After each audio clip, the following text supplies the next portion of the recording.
évidemment très satisfait de l'aboutissement de ce grand débat.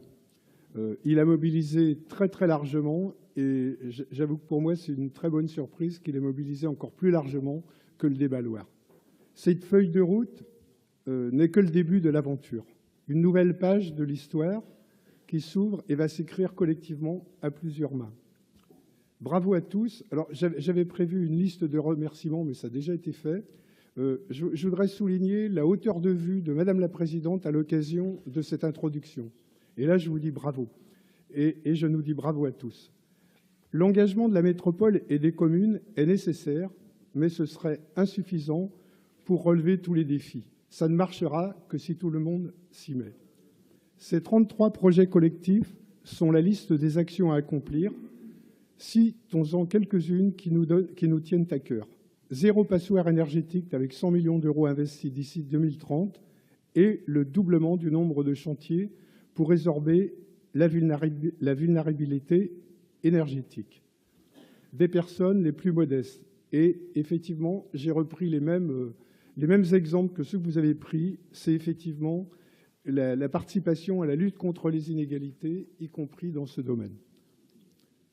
Pour autant,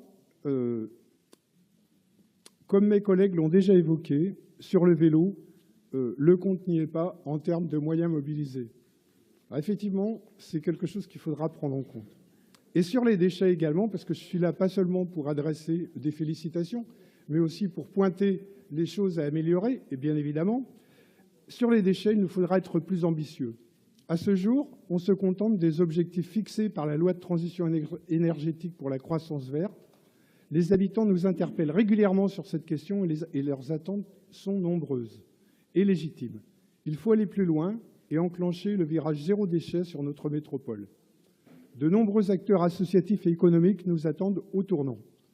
C'est le cas des ressourceries. Il y a de belles dynamiques d'acteurs à soutenir. Certaines sont en danger. Un mot sur les financements. Ils sont indispensables et clairement identifiés. Pour nous, investir dans la transition énergétique, c'est gagner demain en développement humain, en solidarité et en cohésion sociale, pour assumer ensemble la responsabilité partagée du présent et la préparation du futur. Et c'est autant d'opportunités pour créer de nouvelles activités et de nouveaux emplois. Le potentiel est considérable.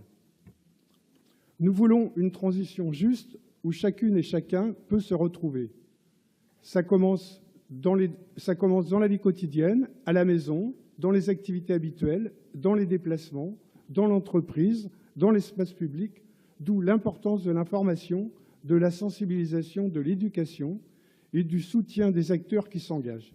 Il y a un véritable enjeu pour développer de nouvelles coopérations entre les collectivités et les acteurs. Cette feuille de route, c'est l'invitation à transformer notre territoire pour relever les enjeux majeurs de notre siècle. Ces enjeux ne concernent pas seulement les générations futures, mais aussi les enfants d'aujourd'hui, et c'est maintenant. Je vous remercie.